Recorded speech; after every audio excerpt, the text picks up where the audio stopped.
So Bernie Sanders is calling out and challenging the other candidates in the presidential race. I absolutely love this. Take a look. Sanders calls on Trump presidential candidates to support fair trade deals and stand with workers. Senator Bernie Sanders today called on Donald Trump and all presidential candidates to publicly support a new trade policy agenda that protects domestic jobs and guarantees living wages for American workers. Sanders is the only 2020 presidential candidate who has called for Trump to scrap his new NAFTA, saying that the proposed trade deal does not include adequate protections for workers.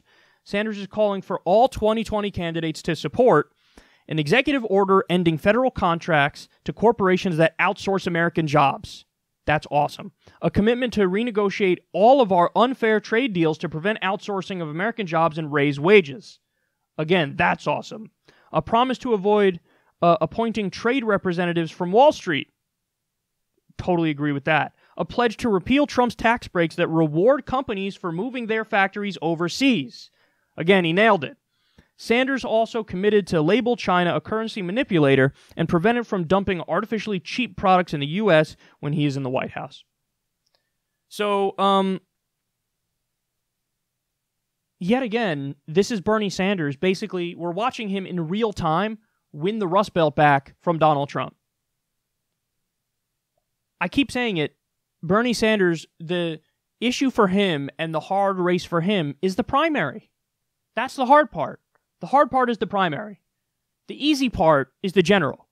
In fact, my prediction is if Bernie Sanders gets to the general, he will beat Donald Trump with over 300 electoral votes. As of right now, the internal polling coming back from those Rust Belt states has Bernie Sanders up like 10 to 12 points in the Rust Belt states. That's not, like, people like to make the argument of, oh yeah, well, how did those polls work out for Hillary? And the response is, Hillary Clinton lost, but she also won the popular vote, which means the polls were not that far off. The issue with Hillary was the way her support was dispersed throughout the country wasn't beneficial for her. The way Trump's support was dispersed throughout the country was beneficial to him. So he really won the election because of the Rust Belt. That's why he won. And Hillary Clinton did not step foot in the Rust Belt, is obviously not a populist candidate. It was her husband who signed NAFTA. She supported outsourcing deals. So now you have a Democrat who's a genuinely populist Democrat, and Bernie has been talking about this for decades. He hates these trade deals that outsource American jobs. He wants to protect American workers. He's pro-union. He's pro-a-living wage. He's in favor of cracking down on the owner class because the owner class is willing to screw over workers willy-nilly and not think twice about it as long as they pad their bottom line and make more profit. So all you need is a populist Democrat, and Trump is done in the Rust Belt. It's not even close. It's not even close. Bernie Sanders' strongest support is in those Rust Belt states. Now, so that what? That means Trump would have to pick up support elsewhere. Where's he going to pick it up from? What do you think? Donald Trump is going to win New York over Bernie? Donald Trump is going to win California over Bernie? No, those are easy, in the Bernie column. So where's Trump going to get where's he going to get his electoral votes? Only the deepest of the deep red states. That's the only way. Those are the only places Trump would get his votes. Basically, all the swing states and all the blue states go to Bernie Sanders. Over 300 electoral college votes. Boom, over. Why? Because of this strategy right here. This strategy he's laying out is the perfect strategy to win a general election. Absolutely perfect. So, and on the policy too. Let's be clear. It's not just that it's a good strategy.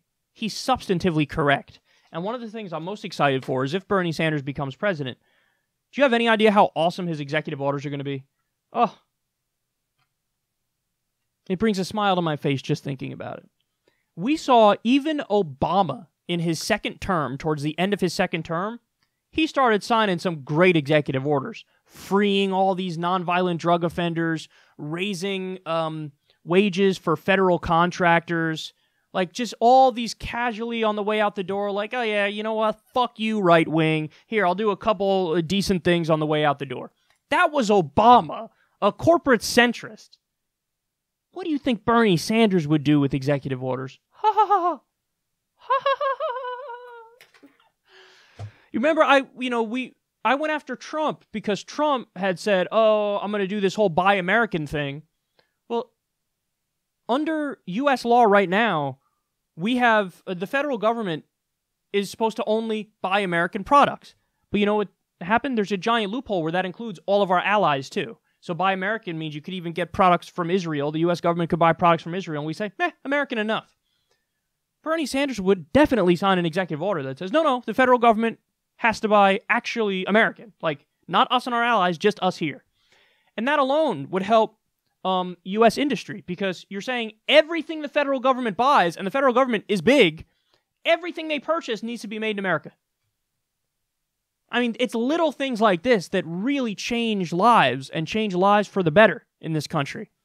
And Bernie, I think, would do all the right things when it comes to trade, and he would do whatever's possible through executive orders to make it so that workers are treated fairly.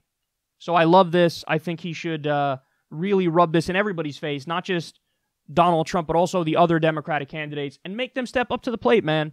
Make them agree to that. Make them agree to an executive order ending federal contracts to corporations that outsource American jobs. So, GM, would you like to send production of the Chevy Blazer to Mexico? Well, now your $400 million U.S. government contract is canceled. They will flip like that, bitch, because they would make more money in the instance of keeping the jobs here in that circumstance. The guy knows what he's doing. He's right, and this is brilliant.